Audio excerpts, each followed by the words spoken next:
framework that we work with, in that if there is surplus government land, that it is put to the market for disposal. So I suppose that there is that little bit of conflict, perceived conflict, with what we do and the policy that exists. So it's probably quite variable, I guess, depending on the politics of the day. But you mentioned that there's a framework you're working within there. Would you say you're more guided by that framework or the politics of the day when you're making those decisions? It is the framework. Yeah. So the government land transaction guidelines dictate that we are selling government land. Okay. Or surplus government land, I should say. Yeah.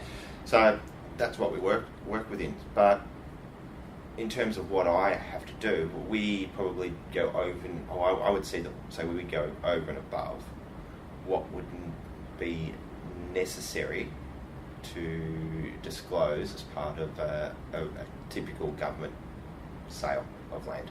And why is that? I think it's a perception issue. So you want to make sure that the community... Government needs to be seen to be doing the right thing. Yeah. And I think what is perceived to be the right thing by government probably needs to be greater than maybe within private industry. Okay. And so that framework that you're working within, does that change with governments? Does that evolve in response to... If you're saying, if I'm hearing you right now, you're saying there's a framework, you work within that, sometimes you kind of have to do a bit more or tinker a bit here so that it meets public expectations. So is the framework evolving? Does it vary between governments? I think it evolves. It's evolved, and there's an expectation that as our knowledge, particularly around the science of contamination, improves, that there is a greater expectation, and we're seeing an evolution in what's expected to be done. Okay. So I'd say 15 years ago, groundwater was a significant focus. It was becoming an increased focus. Yep. So we were then undertaking a greater level of assessment associated with groundwater. As we've moved forward, groundwater and soil contamination is an issue, but as part of that, we're now seeing other parts of land contamination issues evolve, such as soil vapour, that 15 years ago we weren't really taking into consideration. No. Yeah. Okay. Well, that probably leads nicely, the framework element anyway, into the next question, which is around what concepts, tools and guidance you use to make public decisions. Mm-hmm. And for some people it's just a gut feel, there isn't anything they use, Yep. but I'm curious to know what you use. Yeah, so this is again another thing that's evolved, and I suppose it goes back to when my position here was created, that there was no framework. And there was no position. So Yep.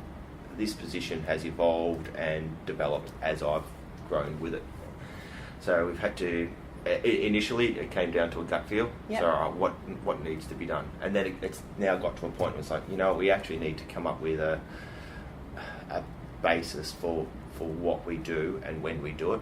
Yeah. So from a government land perspective, managing contamination, I've developed a contaminated land management site assessment tool. Yeah.